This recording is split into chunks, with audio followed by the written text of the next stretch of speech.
ஆனா ராதிகா செஞ்சிருக்கிற இந்த காரியம் அவ பக்தியோட சம்பந்தப்பட்ட ஒரு விஷயங்கிறத புரிஞ்சுக்கங்க. அந்த விஷயத்துல யாரும் தலையிடவும் கூடாது, அதை யாரும் தடுக்கவும் கூடாது. நான் இப்ப சொன்னது உங்க எல்லாருக்கும் புரிஞ்சிருக்கும்னு நினைக்கிறேன்.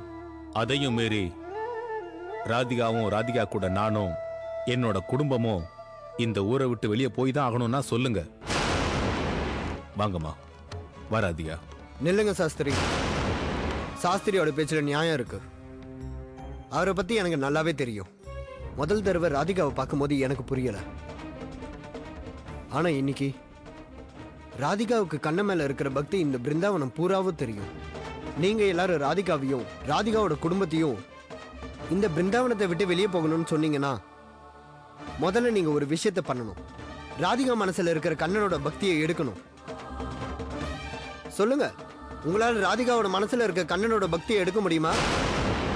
யாராவது நல்லது நினைச்சாங்கன்னா நாம அவங்களுக்கு உதவி பண்ணத்தான் பார்க்கணும். இவங்க பக்தியை தடை பண்ணி கடவுளோட கோபத்துக்கு ஆளாகணுமா? நீங்க தானே எங்களுக்கு புரிய வைக்கணும். நீங்களே. நான் உங்க எல்லாருடைய நல்ல எண்ணத்துக்கும் மரியாதை கொடுக்கணும்னு நினைக்கிறேன். ராதிகா இப்படி நெத்தியில குங்குமம் வச்சுக்கிட்டு சுத்துறதுல உங்களுக்கு யாருக்குமே ஆட்சேபனை இல்லைன்னா எனக்கு மட்டும் என்ன ஆட்சேபனை? வாங்க, நாம எல்லாரும் போய் பூஜையை முடிப்போம். வாங்க.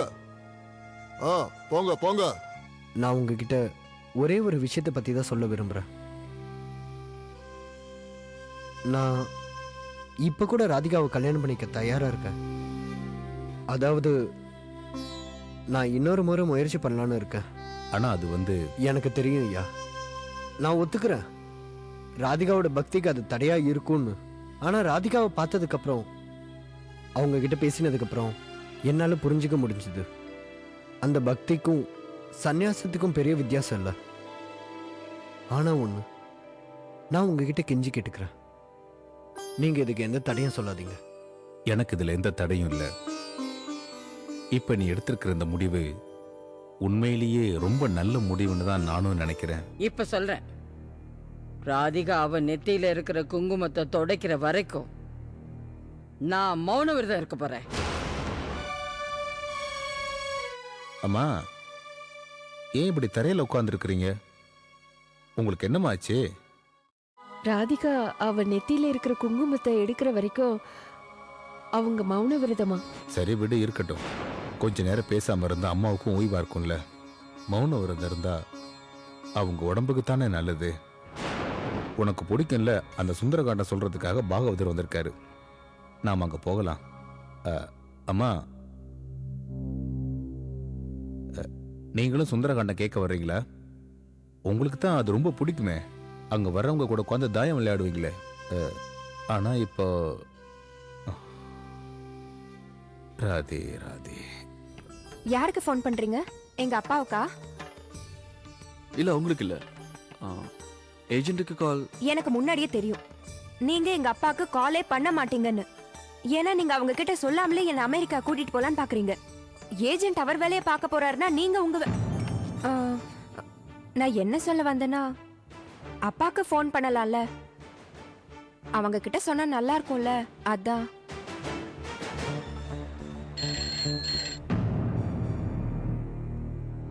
ஹலோ ஹலோ ஹலோ ஹலோ, நான் தேவா பேசுறேன்.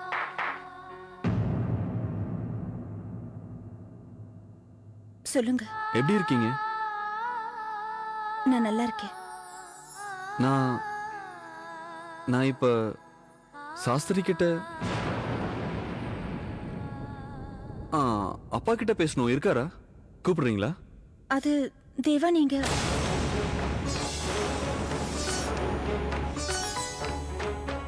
அப்பா இருக்காருல்ல? இல்லங்க. அம்மா? இல்ல, அவங்க 2 பேரும் வெளியே போயிருக்காங்க. சரி, ஓகே. அவங்க வந்ததும் நான் ஃபோன் பண்ணதா சொல்லுங்க. நானும் விஷாக்கும் அமெரிக்கா போறதா இருக்கோம்.